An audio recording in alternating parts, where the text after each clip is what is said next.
Si tu n'arrives pas à te regarder devant le miroir, il y a un souci en fait. Si tu commences à juger tout le temps ton corps, à tout le temps penser à ça, à dire je voudrais que je sois plus comme ci, plus comme ça, à faire une obsession de ton image corporelle et de la nourriture en même temps et de ton poids, ça commence à devenir inquiétant, quoi.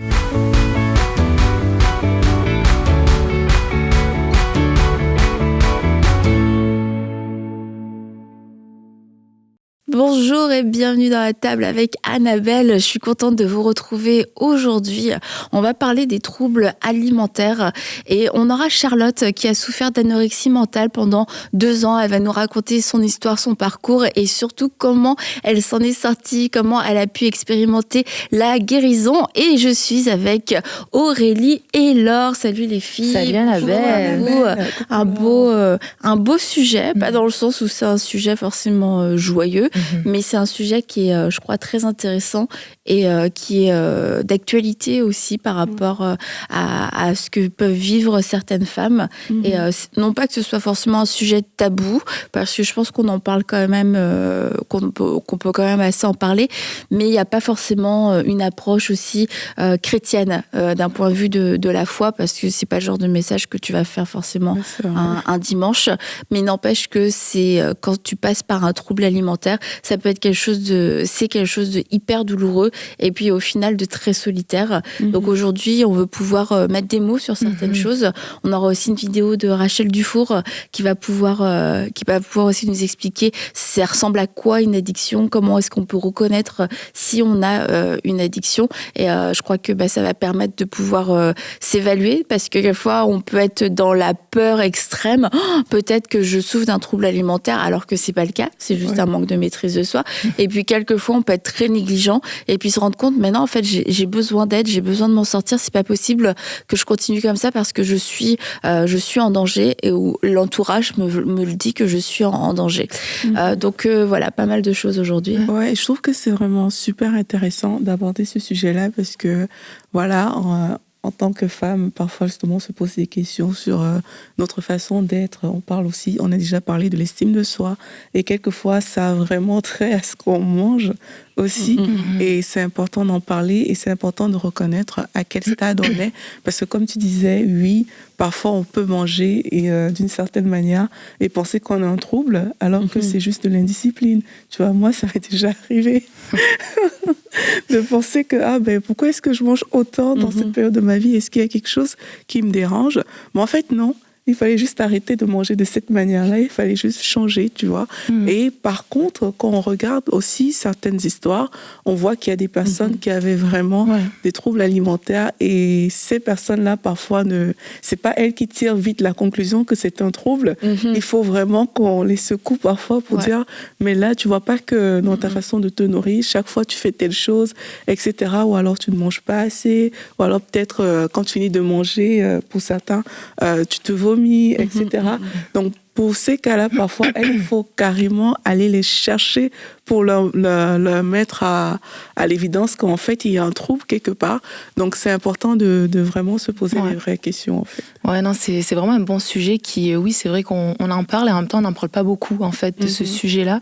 Et c'est vrai que les troubles alimentaires, ça peut dégager aussi beaucoup de honte, beaucoup de culpabilité pour les gens qui vivent ce genre de choses. Donc, je trouve ça beau qu'aujourd'hui, on puisse apporter ce sujet avec un témoignage de quelqu'un qui l'a vécu. Et ma prière aussi, voilà, c'est que ça puisse vraiment aussi peut-être exposer pour certaines personnes, comme on l'a dit, qui ne s'en rendent peut-être même pas compte, qui vivent dans certains troubles et que elles pensent peut-être que c'est normal, mais finalement non, il y a quelque chose de plus profond que ça, et qu'aujourd'hui ils puissent vraiment avoir des prises de conscience, des choses qui soient exposées pour que finalement il y ait une guérison intérieure qui prenne place. Alors on va recevoir Charlotte, dont je vous ai parlé il y a quelques instants. Bonjour Charlotte. Bonjour. Salut Charlotte. Salut Charlotte. Tu es radieuse.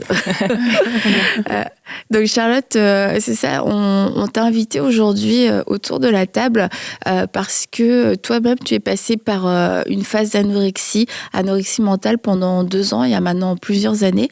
Et pour nous mettre aussi un petit peu plus dans le contexte, tu étais une sportive de haut niveau. Donc tu nous diras si ça avait un lien avec tout ça. Mais déjà pour commencer, tu vas bien aujourd'hui?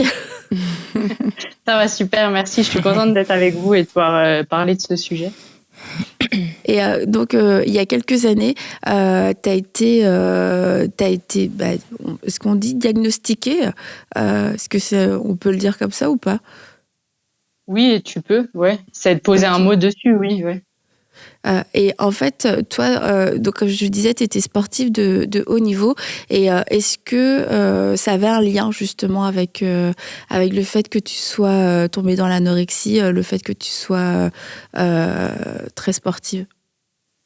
Non, alors pour ma part, ça a pas de lien. Ça aurait pu parce qu'il y a beaucoup de sports, notamment en catégorie de poids, où ça fait un lien, mais moi, c'était vraiment quand j'ai arrêté, en fait, quand j'ai fait un surentraînement, un burn-out sportif.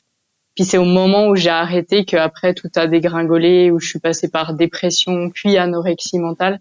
Mais pendant ma pratique du sport à haut niveau, j'ai jamais eu de soucis avec mon poids, mon image corporelle.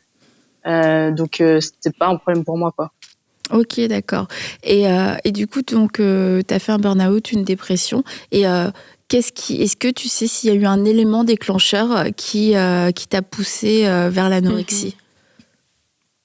Bah, disons que il y a eu plusieurs choses. En fait, c'est difficile parce que c'est un peu quelque chose qui est plurifactoriel et puis chez d'autres personnes, ça va être d'autres choses. On peut pas dire genre c'est ça, mais en tout cas, moi, pour ma part, c'est que en fait, j'ai arrêté le sport à haut niveau parce que mon corps n'en pouvait plus. Et puis, comme j'avais pas rencontré encore Jésus, mon identité était basée sur le sport.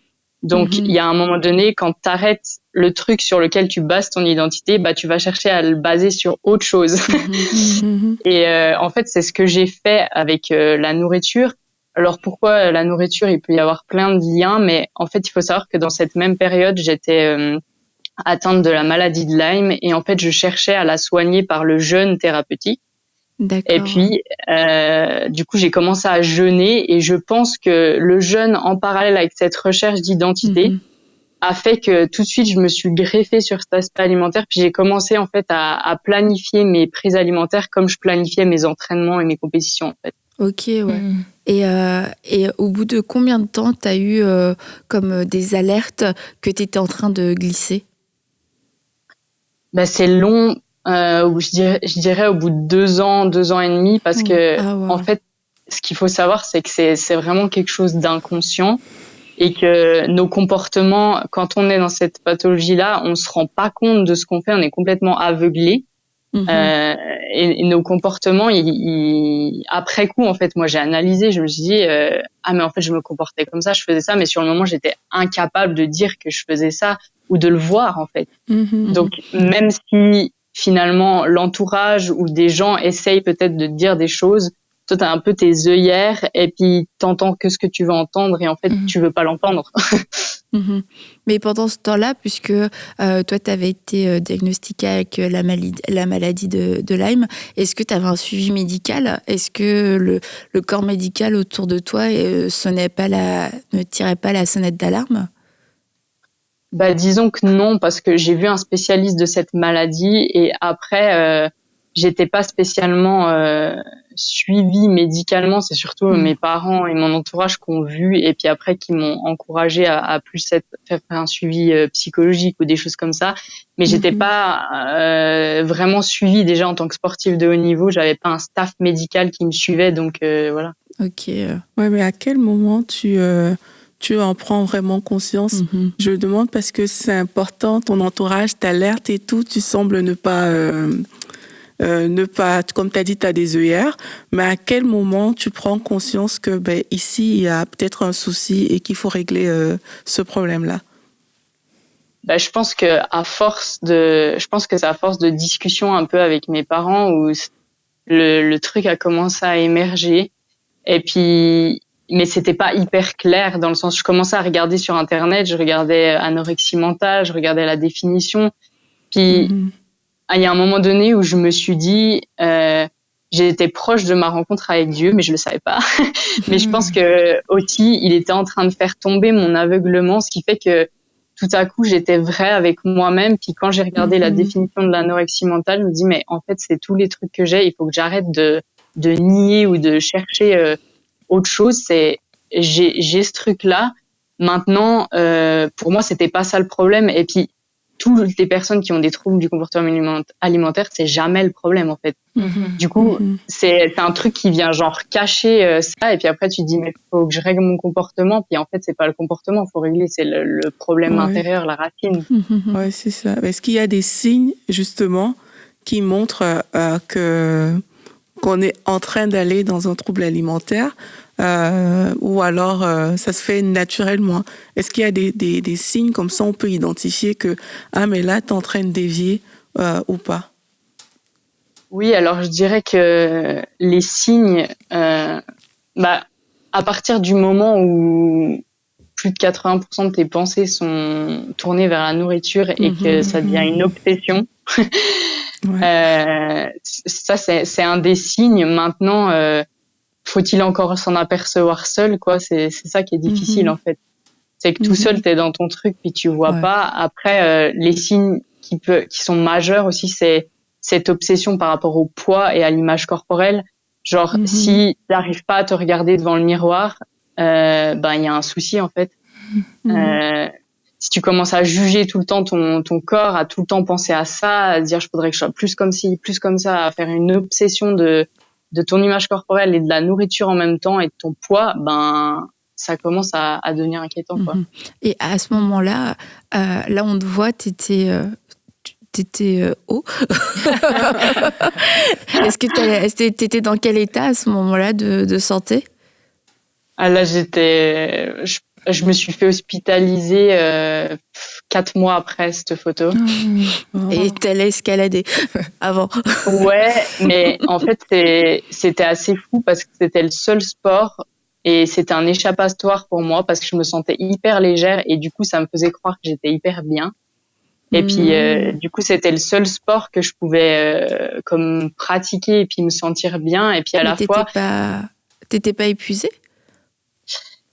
Oui, un peu, mais non, parce que c'est la chose subtile, c'est qu'en fait, je m'alimentais tellement bien, dans le sens, j'avais tellement de connaissances par rapport à où puiser dans quoi. C'est une forme de ce qu'on appelle, j'avais aussi de l'orthorexie, c'est-à-dire que tu fais une obsession sur les aliments sains et tout ça.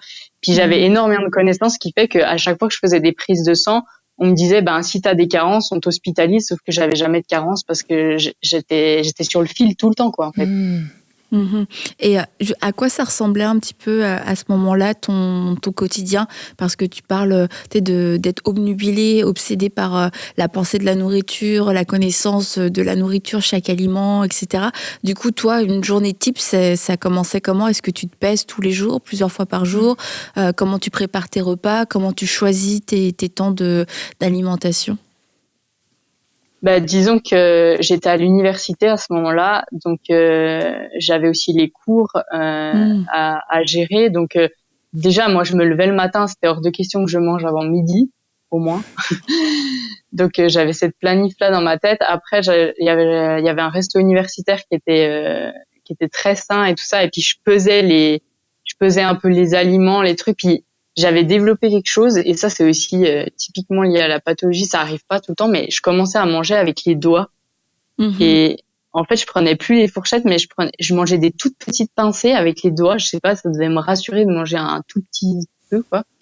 Et puis après ce repas du midi qui m'avait semblé colossal, alors que c'était juste une petite salade, je mangeais plus jusqu'au soir. Et le soir, je faisais des légumes à la vapeur. Et des fois, en fait, je me relevais la nuit vers la fin. Je me rappelle que j'avais tellement faim que, en fait, je faisais des rêves de chocolat, de trucs toute la nuit. Et j'étais là, je me sentais harcelée, poursuivie par le démon de la nourriture. J'étais là, et je me réveillais la nuit, j'étais là, il faut que je mange un truc. Du coup, je mangeais un truc, mais le moins calorique possible. Genre, je buvais un verre de soja ou je sais pas quoi, puis j'allais me recoucher, mais ça me calait pas du tout, quoi. Mais je luttais, parce qu'en fait, c'est ça le truc, c'est que t'as faim, mais t'as envie de priver de ton corps, t'as envie de le punir parce qu'il t'a fait subir des trucs. Enfin, moi, c'était mon cas, en tout cas. Alors que ton corps, il demande juste à être aimé, accepté, et puis que c'est pas sa faute si t'as craqué physiquement, quoi. Et du coup, est-ce que t'avais une vie sociale à ce moment-là? Non, clairement pas, parce que je me suis isolée. C'est aussi un des signes de la maladie, hein, c'est qu'il y a un isolement social qui est costaud, et j'avais plus d'amis. En fait, mon entourage, ça se limitait à juste mes parents quand je rentrais le week-end, quoi. Sinon, je me coupais de tout le monde. J'allais jamais manger avec d'autres gens, je sortais jamais, je faisais rien. Enfin. Et la réaction des gens, du coup, envers toi, est-ce que les gens venaient vers toi, te poser des questions, puis te solliciter, eux, dans l'autre sens? Très peu, mais j'en ai eu quand même. Après, moi, quand ils me sollicitaient pour aller manger avec eux ou faire des choses, tout ça, j'avais toujours des bonnes excuses entre guillemets, mais je me rendais pas compte que c'était des excuses. Mais est-ce qu'ils se rendaient compte, en fait, ce que je veux dire, c'est est-ce qu'ils se rendaient compte de ce que tu vivais? Oui, mais en fait, je l'ai su après coup, c'est qu'ils savaient pas comment m'aborder, ils savaient pas, je pense qu'ils avaient peur de blesser ou de casser plus que ce que c'était, et du coup, après coup, on en a rediscuté tout ça, et ils étaient juste impuissants, ils savaient pas comment faire, en fait. D'accord. Et tu perdais beaucoup de poids à ce moment-là? Bah, ça a été très subtil pour ma part. J'ai perdu une 20aine de kilos, mais sur 2 ans et demi. Du coup, Ah, ok. Non. Ça s'est pas vu d'un coup, quoi. Ouais, ok, c'est pour ça que tu disais que ça a été vraiment progressif. Et ok, ouais, je comprends. Et à quel moment t'as fait tes recherches et tout ça? Et en fait, à quel moment t'as décidé d'aller chercher de l'aide? Ben, en fait, je pense qu'il y a eu plusieurs choses, mais la première, c'est que mon papa, il connaissait un psychiatre avec qui il travaillait dans son métier. Et puis, il m'a pris un rendez-vous avec, j'étais d'accord, hein, pour y aller. Puis, ce psychiatre, il m'a un peu comme rentré dedans, et je pense que c'était nécessaire. Mais il m'a mis un peu des alarmes en me disant, bah voilà, qu'est-ce que vous voulez faire? Est-ce qu'on fait une hospitalisation, ou est-ce que vous voulez continuer vos études, et on se revoit dans 1 mois, et puis si vous n'avez pas pris de poids, on va refaire le point. Mais il m'a vraiment confrontée en me disant des choses que t'as pas envie d'entendre, mais voilà. Et puis je pense que ça a été le premier truc où ça m'a un peu ouvert les yeux. Puis il m'a dit, mais vous savez, la maladie contre laquelle vous luttez, c'est pire que le cancer. Puis aujourd'hui, moi je pense pas que c'est pire que le cancer, dans le sens il y a pas pire. Toutes les maladies sont horribles, mais c'est juste que sur le moment, cette phrase, elle m'a genre mis une grosse gifle, et je me suis dit, mais faut que je fasse quelque chose, faut que je me réveille, sinon je vais mourir, en fait. Parce que c'est comme une mort lente, puis tu te laisses dépérir. Comme ça. Après, ouais, vas-y. Est-ce que c'est à ce moment-là, justement, que tu te dis, j'ai besoin d'aide, il faut que ça change? Ou alors, c'est juste une parole encore de médecin? Moi, j'ai envie de savoir, en fait, à quel moment tu te réveilles, entre guillemets, pour dire, là, il y a vraiment quelque chose qu'il faut régler comme situation, et où tu acceptes l'aide au final. Non, là, c'était, je pense, juste une parole de plus, une graine en plus. Là où j'ai vraiment accepté l'aide, c'est quand j'ai rencontré Dieu. Et puis, c'était une rencontre de cœur à cœur, genre vraiment un peu comme Paul sur la route de Damas, c'est ça, chlac. Et puis l'aveuglement est tombé, puis tout d'un coup j'entends Dieu me parler, alors que je sais même pas qui il est, je sais même pas comment. Il me parle et il me dit, je t'ai sauvé, je t'ai guéri. Et là je suis juste dans une explosion de joie. Et puis il me dit, maintenant, voilà ce que tu vas devoir faire. Et j'avais la liste de ce que je devais faire, et je savais que ça venait pas de moi parce que moi j'avais pas envie, mais il m'a demandé d'appeler une clinique spécialisée dans les troubles du comportement alimentaire et de demander une hospitalisation, ce qui n'arrive jamais. Du coup, c'était hyper dur pour moi de faire ça, parce que au bout du fil, c'était comme, mais vous êtes sûr que vous avez un trouble? J'étais là, oui. Mais t'inquiète pas, t'aurais pu les rassurer. Vous inquiétez pas, je viens de rencontrer Jésus. Il m'a dit de vous appeler. Je pense que là, ça aurait pas été l'anorexie. Ça aurait été notre service. Et du coup, t'es partie de te faire hospitaliser. Et pendant cette hospitalisation, l'hospitalisation a duré combien de temps déjà? Ça a duré 4 mois, à ma grande surprise. J'aurais pensé beaucoup plus, mais Dieu m'a fait un miracle. En 4 mois, j'ai été guérie complètement, psychologiquement, physiquement. C'était ouf. t'es ressorti de l'hospitalisation au bout de 4 mois et t'étais guérie. Il y avait plus l'anorexie était terminée. Exactement, oui. En soi, c'est un miracle quand même. Oui, c'est un miracle. Oui, parce que moi, je me suis fait hospitaliser, j'avais même dit à mes parents, mais là, il y en a pour 2 ans. Moi, je suis prête, quitte à tout recommencer, je veux recommencer bien. Donc, je suis prête à rester là 2 ans, à me faire aider et tout ça. Et puis, en fait, Dieu, il a fait un miracle. Mon poids, en 4 mois, j'ai repris mon poids, donc physiologique de base, et puis je l'ai stabilisé. Et puis psychologiquement, je sentais que j'avais plus besoin de psychiatre. Je sentais que Dieu, il était avec moi, qu'il me libérait pour sortir, puis que ça allait pas être tous les jours facile, dans le sens où des fois j'ai dû me positionner par rapport à des peurs ou des trucs qui revenaient, mais j'étais là, non, enfin, tu vois.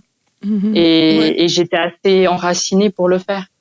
Donc, du coup, tout au long de ton processus, justement, raconte-nous qu'est-ce qui s'est passé en fait dans les 4 mois. Est-ce que justement il y a eu des pensées qui sont revenues? Est-ce que tu t'es dit en fait c'est pas vrai que je suis malade? Ou alors il y a des choses qui sont revenues comme ça dans ta tête qui t'ont obligé, comme tu dis, à te positionner? Quelles sont ces choses qui peuvent défier, j'ai envie de dire, quand on est dans ce type de situation? Bah après c'est tout un parcours, mais c'est vrai que les 4 mois, moi je suis partie avec ma Bible en clinique qu'on m'avait offert et j'ai appris à connaître Dieu pendant ces 4 mois en cœur à cœur, à demander mais qui t'es Dieu, pourquoi tu m'as sauvé, nanana. Donc je découvrais la Bible et puis c'était un challenge tous les jours parce que tous les jours il y avait des choses à traiter. En fait j'avais rien traité de mon passé, j'avais tout à faire quoi. Et du coup, Dieu, il me montrait les trucs. Puis aussi, au travers du psychiatre, il mettait en lumière des choses. Puis après, j'étais là. Bah, je traitais, en fait, je faisais tout avec lui. Mais il y a des jours où j'arrivais, enfin, où j'étais défiée dans le sens où je mangeais trop, mais j'arrivais plus, j'avais pas de repères. Donc, je devais réapprendre tout. Et j'étais là, mais Seigneur, mais aide-moi. Quand c'est que j'arrête de manger? Quand c'est que je peux manger? Qu'est-ce que je fais? Enfin, c'est vraiment c'est pas à pas, petit à petit, Dieu il te montre et puis t'avances avec ça. Puis si tu fais des erreurs, ben c'est ok en fait, c'est pas grave. Il t'aide à te relever, puis après tu recommences, puis tout ça. Et au travers de ce cheminement, je sais pas si ça va être facile à dire comme ça parce qu'on voit que c'est progressif, c'est pas à pas, mais est-ce que toi, t'as eu un déclic à un moment donné? Donc oui, il y a cette rencontre avec le Seigneur, mais tu sais, comme si un renversement dans tes pensées, quelque chose où t'as vraiment réalisé, je sais pas, un déclic qui a fait qu'une vérité soudaine qui est apparue sur qui tu étais, sur ton identité, ou quelque chose qui a fait que ça a vraiment renversé la tendance et t'as pu guérir aussi vite. Voilà, ouais. Ben, je pense qu'il y a une des clés, c'est que c'est la révélation en cœur à cœur en fait, j'ai été créée pour un but, j'ai de la valeur, mais juste pour qui je suis et pas pour les performances que je fais. Et ça a été, je pense, la révélation clé de dire, je suis aimée pour qui je suis et j'ai pas besoin de faire et de performer et tout ça. Et même au début, quand je suis sortie après clinique et tout, j'ai pas repris de travail, d'études, et je le sentais de le faire comme ça. Et tous les gens qui me parlaient, ils étaient inquiets, ils me disaient, mais tu vas faire quoi? Puis j'étais là, mais aujourd'hui, en fait, je suis Charlotte et j'ai rien besoin de faire pour avoir de l'approbation, pour exister. Et du coup, je pense que c'est vraiment le truc qui a déclenché après tout le process qui a suivi, quoi. Et quand tu es sortie après l'hospitalisation, comment ça se passe un peu la réintégration dans la vraie vie, en dehors du cadre où il y a tout le temps quelqu'un pour pouvoir nous aider, que tu es toute seule face à ton assiette, à ton frigo, à tes choix, aux invitations, renouer au niveau de ce lien social. Toi, comment tu l'as vécu? Ben super bien, parce que en fait quand je suis sortie, j'ai reçu de la part de Dieu de partir 2 mois en van toute seule pour continuer d'apprendre à le connaître. C'est génial tout ce qui se passe dans ta vie. Et du coup j'avais même pas, en fait je savais même pas qu'est-ce que j'allais manger, j'avais même pas un frigo, j'étais vraiment libre de cet esclavage et j'étais là, je suis même allée me faire un resto toute seule, j'étais là, merci Seigneur, j'aime trop. Et du coup, j'ai fait 2 mois en cœur à cœur avec Dieu où j'ai continué à creuser cette relation et c'est la première fois que j'ai mis les pieds dans une église d'ailleurs, j'étais hyper surprise oui, c'est vrai. en bien, parce que mais... parce que toi, t'as rencontré le Seigneur et tout de suite après, t'es parti te faire hospitaliser. Donc, c'est un parcours quand même original. Et après, tu pars en van toute seule. À tel point que je me demandais, quand j'ai rencontré Dieu et que j'étais en clinique, mais est-ce qu'il y a d'autres jeunes chrétiens qui existent comme moi, en fait? Wow. Mais c'est excellent, je trouve, comme parcours, comment Dieu parle. Et c'est vrai que en entendant ton histoire, on se dit, surtout quand Dieu te parle, t'es sauvé, t'es guéri et tout, mais va te faire hospitaliser. Déjà, c'est la première surprise. Puis après, comment il a utilisé ce temps de mise à part pour te former, pour t'enseigner, pour guérir ton cœur en parallèle avec la médecine, c'est vraiment extraordinaire. En tout cas, moi, je trouve ça hyper beau. Et aujourd'hui, c'est quoi ton rapport avec la nourriture ? Aujourd'hui, je peux dire que je suis complètement guérie de tout ça, mais vraiment dans le sens que après j'aime bien manger, j'aime manger pleinement et puis c'est bien en soi. Enfin, je veux dire, mais j'ai aucune pensée pathologique. Enfin, mon rapport au corps, il est complètement aussi différent. J'ai fait tout ce process aussi de pardon par rapport à mon corps. J'ai fait une lettre, je lui demandais pardon.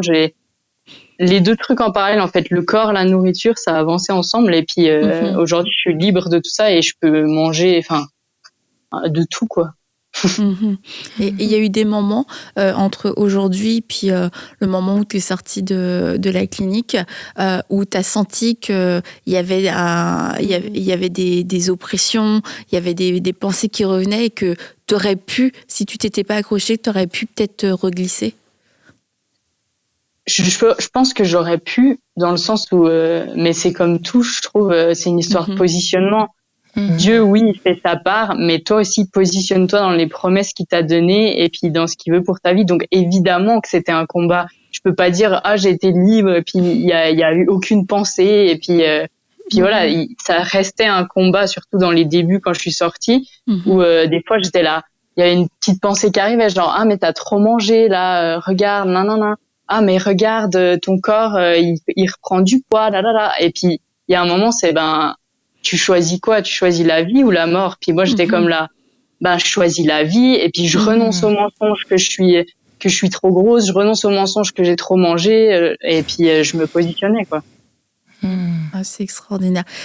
Et aujourd'hui, et là depuis, tu as écrit un livre aussi dans le creux de la vague où tu racontes ton histoire, tu racontes comment ta rencontre aussi avec Dieu et tout ton parcours. Donc c'est super, on vous recommande dans le creux de la vague. Et d'ailleurs, on vous le recommande aussi si vous connaissez une personne dans votre entourage que vous pensez qui passe par des moments difficiles, qui a peut-être un rapport déséquilibré par rapport à la nourriture, c'est un beau livre, je pense que c'est un beau livre à écrire. Et tu as eu des retours aussi par rapport à ce livre, Charlotte? Ouais, j'ai eu pas mal de retours. J'ai des amis qui étaient en clinique qui l'ont lu aussi, pas mal de personnes qui sont pas forcément à Jésus, qui ont lu ce livre et puis qui est très accessible du coup parce que ma foi, elle est naissante, c'est pas enfin, je veux dire, c'est léger, quoi, à ce niveau-là. Et puis, du coup, il y a pas mal de personnes que ça a aidé, dont une qu'on a pu aussi accueillir à la maison et qui a rencontré Dieu au travers de la lecture du livre. Et ça, c'était beau parce que elle était là, je découvre l'amour de Dieu au travers de ton livre et je me rends compte que j'ai de la valeur et tout, et c'est beau, ouais. Wow. Moi, ça m'amène aussi à une question du coup, parce que tu disais peut-être offrir le livre à quelqu'un si on connaît quelqu'un dans notre entourage, mais toi qui as été de ce côté-là des troubles alimentaires, comment tu pourrais encourager les gens peut-être de l'entourage à se comporter avec les gens qui vivent ce genre de défis, parce que c'est vrai que des fois on essaye d'aider mais on est à côté de la plaque, donc est-ce que tu as des conseils? C'est sûr que le défi, c'est d'accéder au cœur de la personne, en fait. Et puis, ça se fait en collaboration, dans le sens où tu peux pas non plus forcer si c'est fermé, c'est fermé. Maintenant, il y a des comportements à éviter du style, faire des réflexions sur le corps ou sur la manière de manger, ou mange encore un peu, ou je te resserre, mais tu devrais manger plus. Enfin, tout ce qui est en rapport avec le sujet, quoi. Ça sert à rien de forcer et dire mais c'est pas compliqué, mange, quoi. Donc déjà éviter ce genre de comportement là. Et après, moi je pense, il y a quelque chose qui m'a aidé, et ça paraît bête comme ça, mais c'est juste, mes parents, ils étaient juste présents, en fait. Et ils étaient impuissants et puis démunis, mais ils étaient présents, et je sentais qu'ils étaient là, même s'ils faisaient rien en soi. Ils étaient présents. Puis la meilleure arme que je dirais pour encourager les personnes, qui connaissent des gens là-dedans, c'est la prière, parce que moi, il faut savoir que toutes ces années que j'étais dans l'anorexie, ma maman avait une amie chrétienne, et en fait, ils avaient un groupe maison et ils ont prié pour moi toutes les semaines. Voilà. Et, ouais. Et franchement, pour ce genre de maladie, même pour toutes les autres, mais je veux dire, la prière, c'est tellement puissant, quoi. On savait qu'il y avait bien une petite dame qui se cachait quelque part. C'est sûr et certain. J'aimerais toujours. te demander, Charlotte, est-ce que justement tu as aussi un conseil que tu veux dire à des personnes qui certainement combattent avec un trouble alimentaire quelconque pour se réveiller? Parce que quand je t'ai entendu parler, j'ai l'impression que la prise de conscience peut quand même prendre un certain temps. Est-ce qu'il y a quelque chose que tu pourrais dire à des personnes juste pour éveiller cette prise de conscience-là? C'est difficile, parce qu'il y a plein de personnes, on sait jamais l'état de cœur de ces personnes-là, mais en fait, c'est de s'entourer et puis d'accueillir et d'accepter les choses que peuvent nous dire les gens qui des fois ne savent pas le dire bien, mais qui veulent nous aider, en fait. Et c'est vraiment d'essayer d'ouvrir nos œillères et de dire j'accepte ce qu'on me dit, et puis je le prends en considération, et de pas rester seul. En fait, c'est ça, c'est de pas rester seul dans sa bulle. À partir du moment où on commence à discerner un petit truc, même si c'est pas une méga prise de conscience, mais de dire ok, je m'entoure, ça me coûte, mais je m'entoure et je demande de l'aide, parce que tout seul j'arrive pas. Mais merci. Et je pense que ça, c'était une des clés que tu as partagées, c'est c'est l'aide. C'est l'aide, mais on sait aussi que c'est rare, comme tu l'as dit, le fait que toi, tu as appelé la clinique, c'était quelque chose de totalement surprenant et inhabituel. Mais si vous avez suivi cette émission, et puis comme Dieu a parlé directement à Charlotte et lui a donné des instructions précises, ça se peut que Dieu aussi puisse vous mettre à cœur de prendre une action, et c'est peut-être pas d'appeler une clinique, mais c'est de se tourner vers quelqu'un, d'oser le dire, d'oser dire simplement j'ai besoin d'aide, en fait c'est pas normal ce que je suis en train de vivre, et je veux pas continuer comme ça. Donc Charlotte, on peut retrouver ton livre Dans le creux de la vague sur ton site, qui s'appelle du même titre, Dans le creux de la vague. Et et sur ton site aussi, tu as différentes ressources, tu as des articles que tu as écrits qui, je crois, peuvent aider. Et tu es aussi disponible pour des interventions et pour des prises de parole. Notamment j'ai vu que tu es allé dans des cliniques, et puis on prie que Dieu puisse t'ouvrir d'autres portes là où il y a des besoins. Et merci d'avoir été avec nous. C'était hyper intéressant de pouvoir entendre ton histoire et de voir ce que Dieu a fait dans ta vie. Et moi, ça m'épate toujours de voir comment Dieu est illimité, et ce qu'il peut faire, et comment, quand on dit que ses voies sont au-dessus de nos voies, parce qu'à chaque fois, je dis étonnant comme retournement de situation. Et puis c'est super de te voir aujourd'hui guérie, en forme et épanouie. Donc un grand merci à toi, Charlotte. Merci à vous, c'était avec plaisir. On se dit à bientôt, et puis c'est ça, à bientôt, Charlotte. À bientôt, Charlotte. Bye. Salut. Alors, quelle belle histoire de voir ce que Dieu fait. Et dans le cas de Charlotte, il y avait une anorexie mentale et elle avait quand même perdu 20 kilos en l'espace de 2 ans, ce qui a nécessité une hospitalisation. Alors maintenant, comme on l'a dit aussi au début de l'émission, c'est que ça se peut que on n'en soit pas non plus là, mais on réalise qu'on a un rapport avec la nourriture qui est pas forcément normal. On a peut-être un rapport toxique, mais on n'en est pas encore dans on n'est pas encore dans une pathologie. Mais est-ce qu'il y a une addiction? Est-ce qu'il y a quelque chose qui a besoin d'être rééquilibré? Puis on a demandé à Rachel Dufour, notre chère Rachel, comment savoir si je souffre d'un trouble alimentaire. Donc Rachel, nous t'écoutons. Bonjour. Comment savoir si je souffre de troubles alimentaires ou si simplement j'ai un problème de maîtrise de moi? Excellente question. C'est une bonne chose que de se la poser, de faire le point, parce que la nourriture, manger, fait partie des besoins primaires. On a donc tous besoin de manger pour vivre. La nourriture répond à des besoins primaires, comme je l'ai dit, donc essentiels à la vie, mais aussi cette notion de réconfort et de récompense. Parfois, on peut souffrir, avoir vécu quelque chose de compliqué, se sentir seul, vivre quelque chose au niveau de nos émotions qui ne va pas être facile à vivre, plutôt dans des émotions négatives. Je me sens triste, je me sens seule, je me sens abandonnée, je me sens en colère, je me sens désespérée. Et pour compenser cela, je vais aller ouvrir le frigo ou ouvrir le placard ou ouvrir un pot de pâte à tartiner. Et c'est pour ça que ça vaut le coup de se poser la question, de s'arrêter et de faire le point. Je vais vous donner quelques astuces pour pouvoir trouver la différence entre les deux et commencer à avoir des pistes de réflexion. Si tu te poses la question, c'est que tu as des raisons de te la poser. Alors voilà ce que je te conseille de faire. Choisis de faire un journaling, de noter, de prendre des notes, de tenir un journal pour pouvoir évaluer ce que tu manges et quand tu manges. Donc, je te demande de t'engager sur 1 mois, par exemple. Tu prends un nouveau cahier, tu ouvres une application sur ton téléphone, comme tu veux. Mais tu t'engages à noter tout ce que tu manges et en face, ce que tu ressentais quand tu l'as mangé. Donc, tu me lèves le matin, voilà mon petit déjeuner. Et quelles étaient mes émotions? Qu'est-ce que je ressentais? Si tu n'as pas l'habitude de travailler sur tes émotions, eh bien, tu peux choisir des petits émoticônes et puis mettre un sourire plus ou moins grand en fonction de ce que tu ressens ou un sourire à l'envers. Et puis, tu notes un petit peu les impressions qui sont à l'intérieur de ton cœur et de ton âme. Et pour chaque fois que tu vas aller mettre quelque chose dans ta bouche pour manger, tu notes. C'est un peu contraignant, mais tu vas voir que d'un seul coup, tu vas ouvrir les yeux.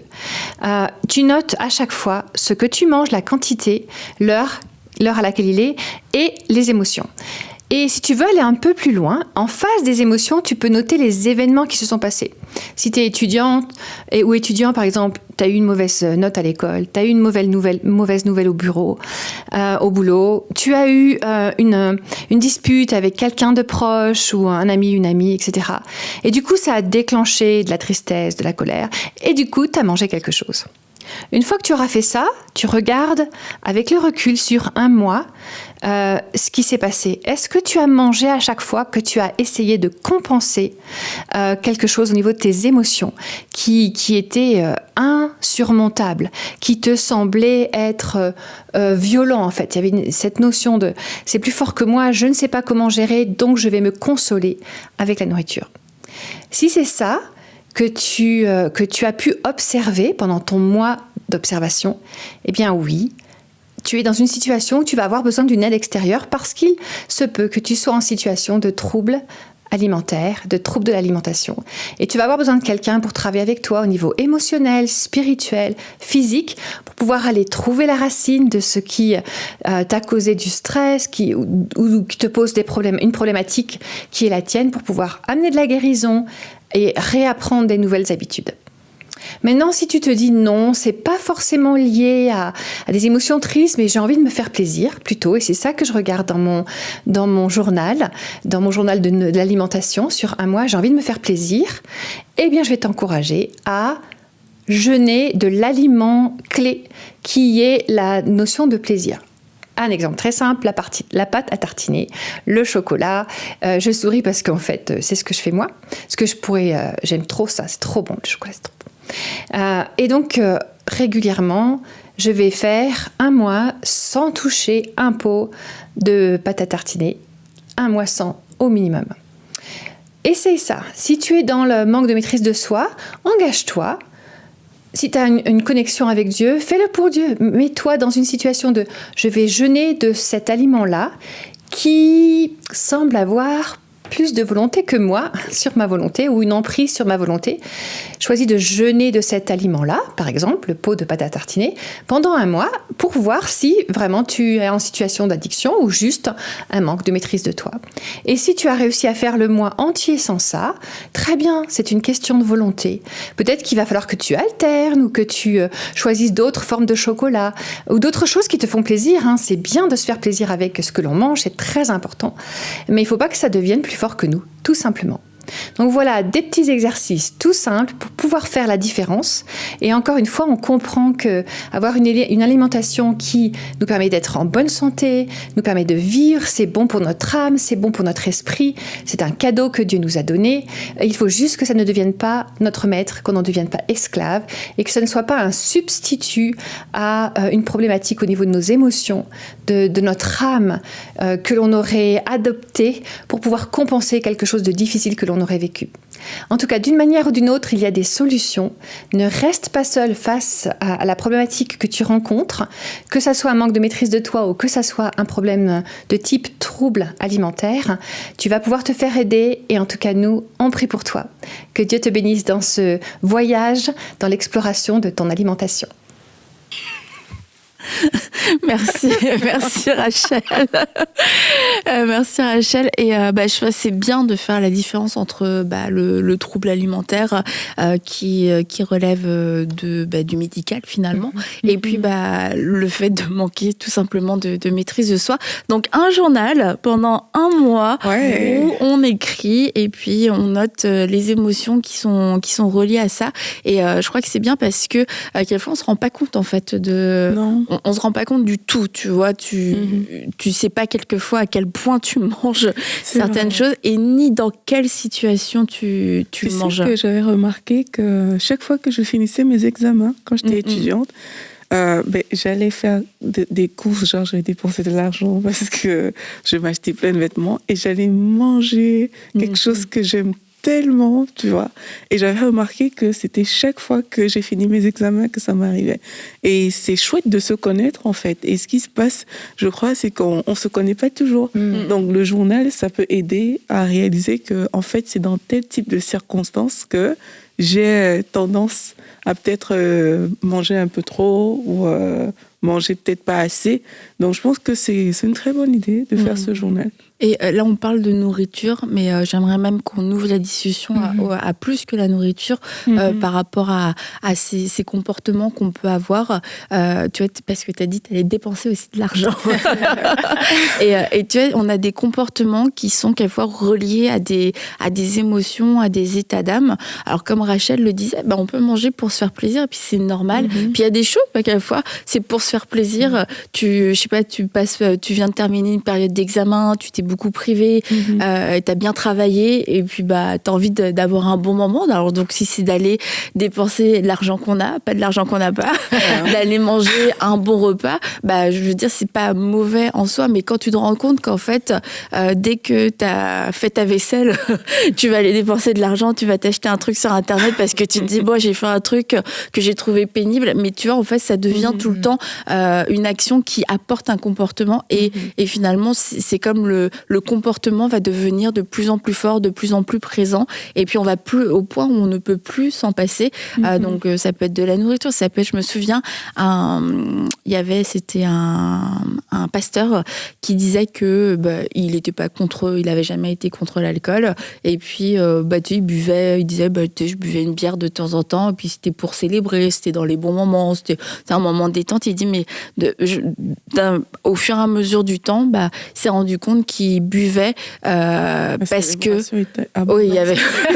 Là, il buvait quand il était fatigué, quand il était contrarié, quand il était... Enfin, à chaque fois, finalement, qu'il vivait une émotion qui était un peu plus hors norme, et que c'était plus une bière juste comme ça pour le plaisir, c'est que ça devenait quelque chose de très régulier, au point où il s'est rendu compte que tous les jours, il buvait. Il disait, je suis pas devenu alcoolique, mais ma relation avec l'alcool était devenue déséquilibrée, parce que de ce qui était quelque chose de plus occasionnel dans les occasions festives, devenait quelque chose de plus en plus régulier et quotidien, mais aussi dans les moments beaucoup moins festifs. C'est très important ce que tu dis, Annabelle, parce que j'ai déjà entendu ça à plusieurs reprises.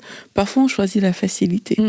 Quelqu'un va dire, OK, l'alcool me fait dormir, j'arrive pas à dormir ce soir, je vais prendre un peu d'alcool et puis ça va aller. Une autre personne va dire une autre chose qui concerne un autre type de trouble. Et plusieurs fois, c'est juste parce qu'on a choisi la facilité, et ça s'est installé, et parfois ça finit vraiment en addiction. Donc on doit faire attention à nos choix aussi dans notre quotidien. Ça commence toujours banalement. Moi, c'est ce que je me dis. L'alcoolique n'a pas commencé forcément avec une bouteille d'alcool. Parfois ça commence par un petit verre, et petit à petit on va plonger vers des addictions, mais des choses dont on ne peut plus se passer. Donc c'est vraiment important d'associer notre comportement, le ressenti qu'on met même sur des choses, et ça peut vraiment être tout, le ressenti qu'on met dessus à notre façon de faire, pour pouvoir se dire, ah non, c'est pas ça qui doit me diriger, c'est nous qui devons comme être les maîtres de nos vies. C'est pas des émotions, des choses incontrôlables et tout qui doivent nous diriger, qu'on arrive au moment où c'est incontrôlable, où ça devient comme un médicament.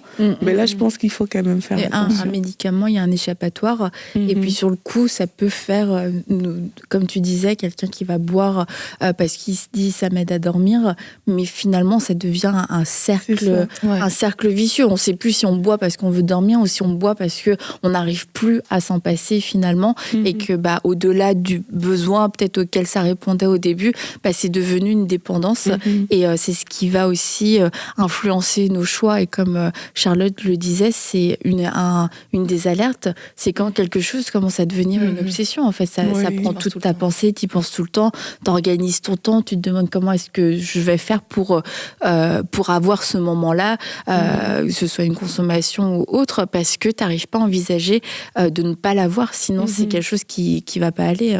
Ouais, non, c'est ça. Puis voir aussi l'impact que ça a autour de nous, tu vois. Si tu vois que ça commence à impacter ta famille, parce que là, elle le disait, tu vois, au niveau de la nourriture et tout, finalement, tu coupes, t'as plus de vie sociale, tu vois que finalement, c'est là où c'est des petites alertes, je pense, qu'il faut regarder, parce que c'est vrai que de prime abord, des fois, ça paraît rien, tu vois, c'est un truc, voilà, mais c'est prendre ce recul-là et de pouvoir s'analyser soi-même et de se dire, ok, est-ce que je vis d'une façon équilibrée, est-ce que c'est sain, quel est mon rapport? J'aime beaucoup le côté jeune que propose Rachel, parce qu'effectivement, je trouve que c'est une bonne façon de se tester.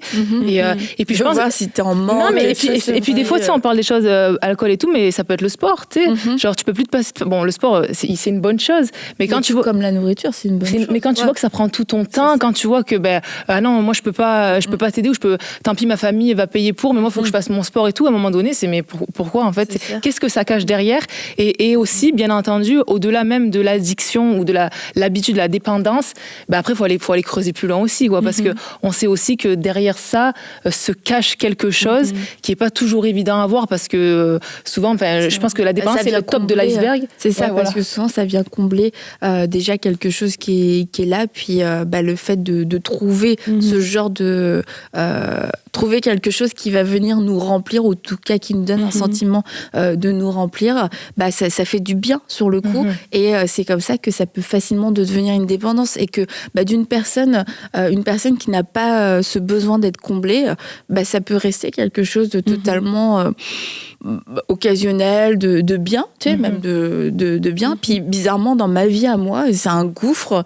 Comment ça se fait, Seigneur, quelle injustice? Non, c'est parce que mon terrain était favorable, il y a quelque chose. Et Charlotte, elle le dit, elle-même, elle a dû faire face à son passé, elle a dû faire face à cette crise identitaire. Et ça a été, comme tu lui avais demandé, le déclic, en fait, pour se dire, ok, en fait, c'est ça, c'était ça le point d'accroche à cette anorexie. En fait, quelquefois, l'identité est vraiment l'une des choses qui occasionne, je vais dire ça comme ça, plusieurs troubles. Ça, c'est des choses qui sont vraies.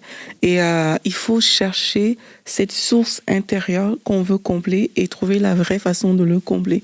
Et quand on ne trouve pas la vraie façon de le combler, mais c'est là où on se retrouve en train de dévier pour aller combler ça avec d'autres types de choses.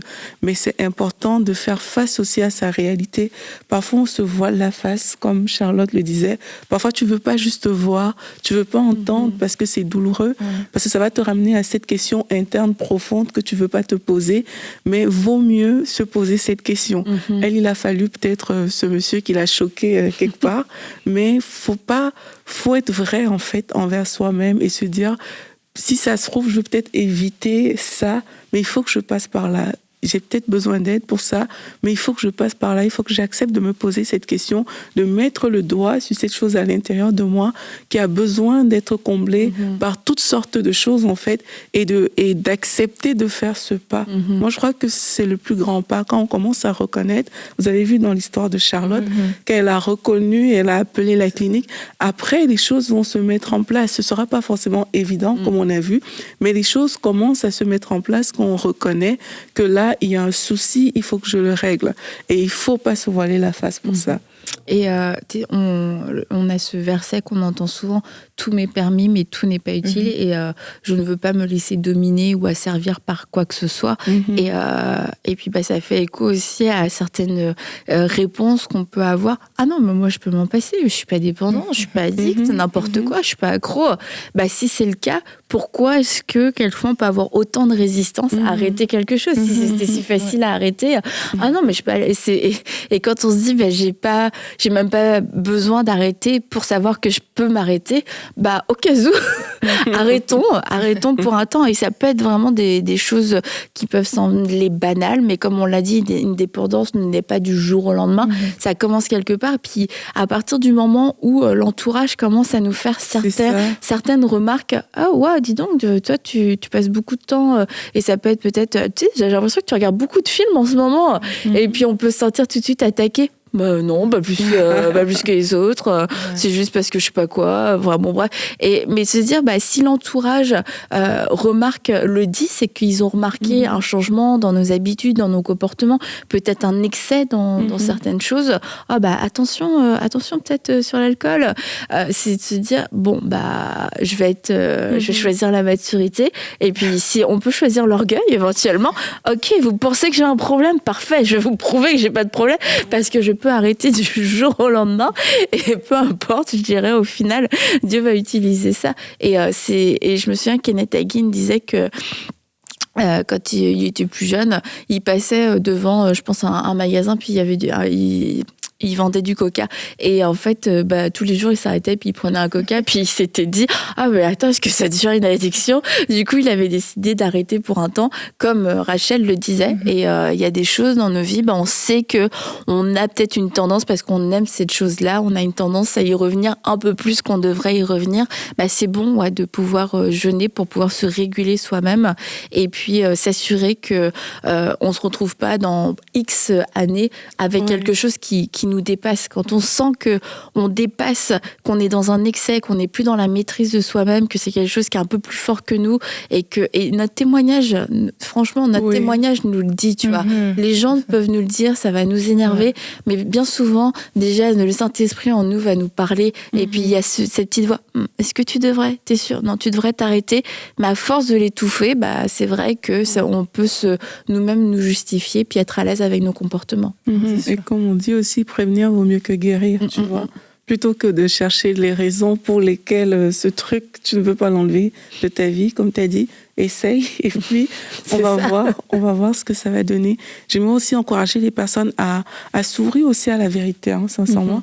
Dans le témoignage de Charlotte, elle a accepté le Seigneur comme on l'a vu de façon très particulière. Mais après, elle dit qu'elle est partie à sa clinique avec sa Bible. Et après, tu vois que 4 mois, ça se fait rapidement parce qu'elle est construite dans son identité. Ouais. Parce que c'était ça le problème. Et je pense qu'il faut s'ouvrir aussi à la vérité de la parole de Dieu. Parce que très souvent, comme tu as dit, le Saint-Esprit, il va te mettre ce truc dans ton cœur. Tu vois. Il y aura ce témoignage intérieur, mais c'est aussi la parole de Dieu qui va t'aider à te relever, qui va t'aider à dire, mais en fait, j'ai besoin de maîtrise de moi, j'ai besoin de ci, j'ai besoin de ça, et même accélérer peut-être ton processus, qui sait. C'est aussi la parole de Dieu qui peut faire ça. Donc, c'est important de s'ouvrir à la vérité, parce que comme on a dit tout à l'heure, t'es tellement focalisé sur le truc que, en fait, t'es plus focalisé sur des vraies choses, t'es plus focalisé sur la vie, t'es plus focalisé sur la parole de Dieu, sur ta relation avec lui, parce que c'est ton poids qui a, par exemple, pris toute la place, tu vois, c'est cette chose qui a pris toute la place. C'est important de remettre l'équilibre, j'ai envie de dire, en s'ouvrant à des bonnes choses. Il y a un temps pour tout. Il y a un temps pour tout. Il y a un temps où, oui, tu vas t'intéresser à ce que tu manges. Ça fait partie de la vie. Mais il y a aussi le temps de Dieu. Il y a le temps de la parole. Il y a le temps de toutes ces choses. Et oui, Annabelle, on va prier. On va prier pour toutes ces personnes-là qui peut-être ont des défis actuellement au niveau de différentes choses. Et Seigneur, on veut te recommander les personnes qui nous écoutent aujourd'hui. Seigneur, on a vu ce que tu as fait pour Charlotte. Tu l'as fait vraiment de façon surnaturelle. Tu as permis qu'elle te rencontre. Tu as permis qu'elle soit guérie. Et aujourd'hui, cette histoire est derrière elle. Et Seigneur, nous te demandons aujourd'hui qu'il y ait une rencontre surnaturelle dans la vie de toutes ces personnes qui sont en train de nous écouter en ce moment. Qu'il y ait cette rencontre surnaturelle et que des choses soient mises à la lumière. Que des choses soient mises à la lumière au nom de Jésus-Christ. Seigneur, je prie pour toutes les personnes qui ont mis des œillères, pour toutes les personnes qui se cachent derrière une certaine réalité, qui ne veulent pas se l'avouer. Seigneur, aujourd'hui, que les yeux s'ouvrent, que les yeux s'ouvrent sur ces situations au nom de Jésus-Christ. Et nous venons comme ça, Seigneur, te demander de guérir, de restaurer, comme tu l'as fait pour Charlotte. Je prie pour des personnes qui font face aussi à des troubles alimentaires comme Charlotte. Seigneur, nous t'invitons dans leur vie, non seulement que leurs yeux s'ouvrent sur ces troubles, qu'elles acceptent de se faire aider, et par ta puissance, Seigneur, que cette source qu'elles veulent combler, je prie afin que Jésus, tu rentres dans leur cœur pour combler ce vide. Viens combler ce vide à l'intérieur et que de manière surnaturelle, que ces choses puissent tout simplement se briser dans le nom puissant de Jésus-Christ. Seigneur, nous prions aussi pour toutes les personnes qui ont d'autres addictions, mon Dieu. Je prie afin que tu viennes les rencontrer là où elles sont. Nous t'avons vu faire dans la vie de plusieurs. Seigneur, aujourd'hui, alors même qu'on est en accord dans la foi, ces addictions peuvent être renversées. Elles peuvent être brisées au nom de Jésus. Et c'est ce que nous proclamons. Nous renversons la force qui est derrière cette addiction au nom de Jésus-Christ et nous proclamons la délivrance. Nous proclamons la restauration, le salut, que l'identité, Seigneur, soit renouvelée aujourd'hui dans le nom précieux et puissant de Jésus-Christ. Amen. Amen. Merci les filles. Et oui, Jésus est notre refuge, il est notre abri et on peut avoir, notre âme peut avoir tendance à aller dans d'autres voies pour pouvoir trouver cette sécurité et pour pouvoir trouver un certain apaisement. Mais Jésus est notre abri et c'est vers lui qu'on veut aller quand on souffre, quand on manque, quand on est dépourvu, quand on se sent vide. On veut aller vers Jésus. Et puis, on vous encourage aussi à le faire, à faire cette expérience plutôt que d'aller là où vous aviez l'habitude d'aller, de consommer ou d'avoir un tel comportement. Faites cet essai, de se dire, ok, je vais aller vers toi, Jésus. Et puis, je te laisse une chance. Je te laisse une chance de me remplir. Je te laisse une chance de pouvoir me faire du bien dans ces moments où je sens que l'anxiété peut monter. Je je vais me tourner vers toi avant de me tourner vers autre chose. Et je crois que Jésus va venir vous rencontrer. Donc, merci beaucoup, les filles. Merci, et puis, Dieu est bon. Dieu est grand, Dieu guérit, Dieu libère de toute forme de maladie, qu'elle soit interne ou extérieure. On l'a vu du postpartum, des troubles alimentaires, et c'est le Dieu que nous aimons. Et il est la solution. Et voilà, et c'est celui dont on veut parler à table avec Annabelle. Alors à bientôt, bye bye.